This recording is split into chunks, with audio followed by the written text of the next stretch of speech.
नमस्कार दोस्तों, मैं शिवेश।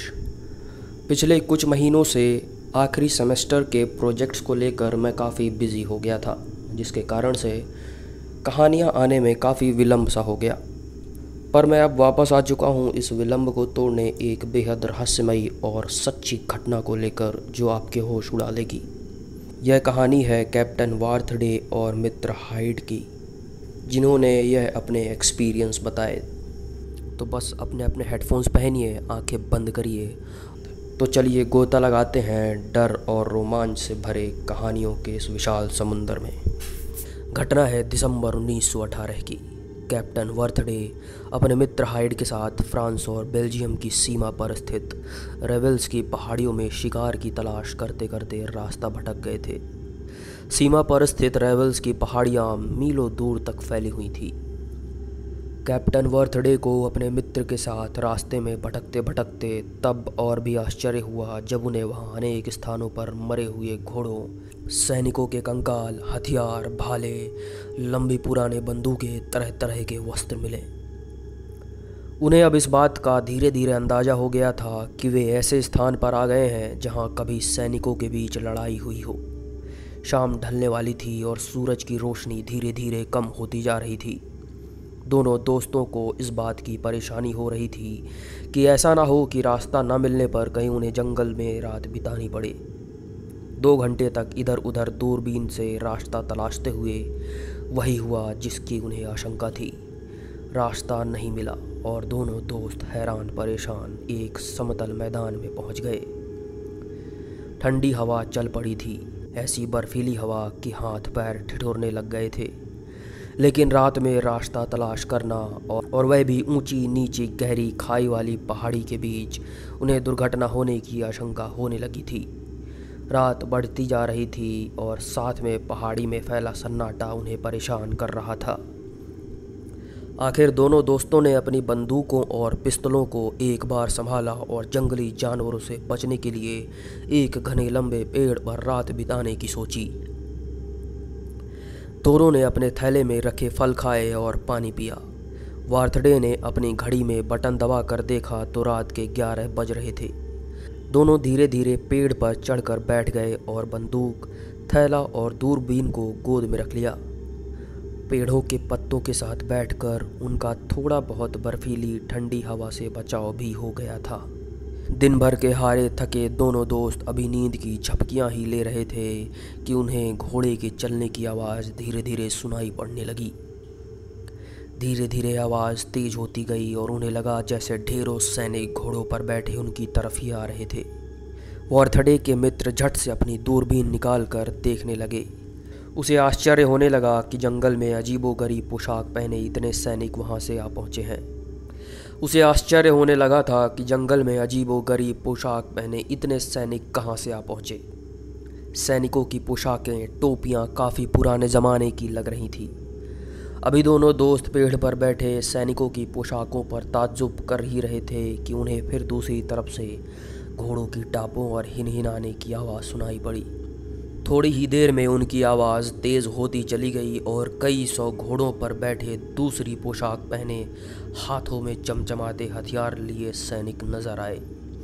हे भगवान, हम रात में कहाँ फंस गए हैं? कहीं इन सैनिकों ने हमें देख लिया तो पकड़ ना लें। दोनों दोस्त आपस में पेड़ पर बैठकर धीरे धीरे दूसरे से बातें करने लगे और अपनी बंदूक को हाथ में लेकर सतर्क हो गए। अचानक दोनों दिशाओं से आए सैनिक एक दूसरे पर हमला करने लगे। पेड़ों से दूर समतल मैदान में घोड़ों पर सवार सैनिक झपटकर एक दूसरे पर अपने हथियारों से वार कर रहे थे। कुछ ही क्षणों में वहां दोनों सैनिक टुकड़ियों के लोग हथियार से मरते और घायल होते जमीन पर लुढ़क रहे थे। पेड़ पर बैठे वर्थडे और उसके मित्र को इस बात का भी बड़ा आश्चर्य हो रहा था कि एक दूसरे पर हमला करते जमीन में गिरते उन सैनिकों के मुंह से कोई आवाज़ नहीं आ रही थी। दोनों को इस बात का और भी आश्चर्य था कि यह कैसी बिना शोर शराबे की लड़ाई थी, जहां लोग हथियारों से जख्मी होकर लुढ़क रहे थे। लेकिन बिल्कुल बिना कोई आवाज़ किए 1 घंटे तक दोनों टुकड़ियों में लड़ाई होती रही और दोनों तरफ के ढेरों लोग ज़मीन पर लुढ़क गए थे। पौ फटने वाली थी। रात का अंधियारा धीरे धीरे कम होने लगा था। आसपास के पेड़ों पर बैठे पक्षी और कौवे शोर मचाने लगे थे। पेड़ पर बैठे परेशान बदहवास आश्चर्य में डूबे दोनों दोस्तों ने जब देखा कि दोनों दिशाओं से आए बचे कुचे घुड़सवार सैनिक वहां से चले आए हैं तो दोनों धीरे धीरे पेड़ से उतरकर अपने मुड़े तुड़े कपड़े ठीक करने लगे। अब भी उन्हें डर लग रहा था कि कहीं किसी तरफ से घुड़सवार आकर उन्हें पकड़ ना ले, लेकिन जब उन्हें लगा कि कहीं से कोई आवाज़ नहीं आ रही है तो दोनों दोस्त पेड़ों की ओट लेकर कुछ दूर पर फैले समतल मैदान की तरफ बढ़ने लगे। अचानक दोनों दोस्त एक दूसरे को आश्चर्य, भय, अविश्वास से देखने लगे। रात में जिस जगह घुड़सवार सैनिकों के बीच भारी लड़ाई हुई थी और ढेरों लोग मरकर ज़मीन में लुढ़क गए थे, वह अब बिल्कुल खाली थी। कहीं भी किसी के होने का निशान तक नहीं था। रात में उन्होंने जो कुछ देखा था, क्या वह सपना था? लेकिन सपना तो सोने पर आदमी देखता है। उन्होंने जो जागते हुए अपनी खुली आंखों से घुड़सवार सैनिकों को लड़ते मरते देखा था। दोनों दोस्त समतल मैदान से बाईं ओर मुड़कर नीचे की तरफ उतरने लगे। रास्ता चलते दोनों आपस में बात कर रहे थे कि उनकी बातों पर कौन यकीन करेगा कि उन्होंने रात मरते सैनिकों को देखा है। पूरे 1 घंटे तक पैदल चलकर वो दोनों पहाड़ी के नीचे बसे कैंटब गांव के होटल चलाने वाले एक बूढ़े व्यक्ति के पास पहुंचे और 2 कॉफ़ी का ऑर्डर देकर सुस्ताने लगे। जैसे ही होटल का बूढ़ा व्यक्ति कॉफ़ी रखने उनके पास आया तो दोनों ने उसे सलाम कर अपने पास बिठा लिया और उसके होटल तथा गांव के बारे में पूछताछ करने लगे। बातों बातों में जब उन्होंने पहाड़ी के बारे में पूछा तो बूढ़ा कहने लगा, साहब, इस पहाड़ी पर कब्जा करने के लिए फ्रांस और बेल्जियम के बीच 4-5 बार लड़ाई हुई है। दोनों तरफ के ढेरों सैनिक पहाड़ी पर मारे गए। वो पहाड़ी के ऊपर बना आप जो कमरा देख रहे हैं ना, उसमें लड़ाई के दौरान मारे गए लोगों का काफ़ी सामान पड़ा है। इस पहाड़ी के दूसरी तरफ विशाल कब्रिस्तान है जहाँ सैनिकों को दफनाया गया है। कब्रों पर लगे पत्थरों पर लड़ाई की तारीख और सैनिकों के नाम अंकित हैं, जिन्हें कोई भी देख सकता है।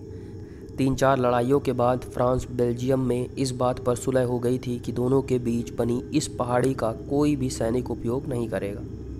बरसों बीत गए, अब पहाड़ी शांत है। हाँ, कुछ लोग दिन में पहाड़ी पर घूमने जाते हैं, लेकिन शाम होने के पहले वे पहाड़ी से नीचे उतर आते हैं। मैंने देखा तो नहीं है, हाँ सुना ज़रूर है कि कभी कभी पहाड़ी पर लड़ते घुड़सवारों की आवाज़ें रात के सन्नाटे में ज़रूर सुनाई देती हैं। पर सच क्या है, इस बारे में मुझे और कुछ पता नहीं। गांव में उस छोटे होटल चलाने वाले बूढ़े की बात सुनकर वार्थडे और उसका मित्र हाइड अवाक आश्चर्य में डूबे एक दूसरे को देखने लगे।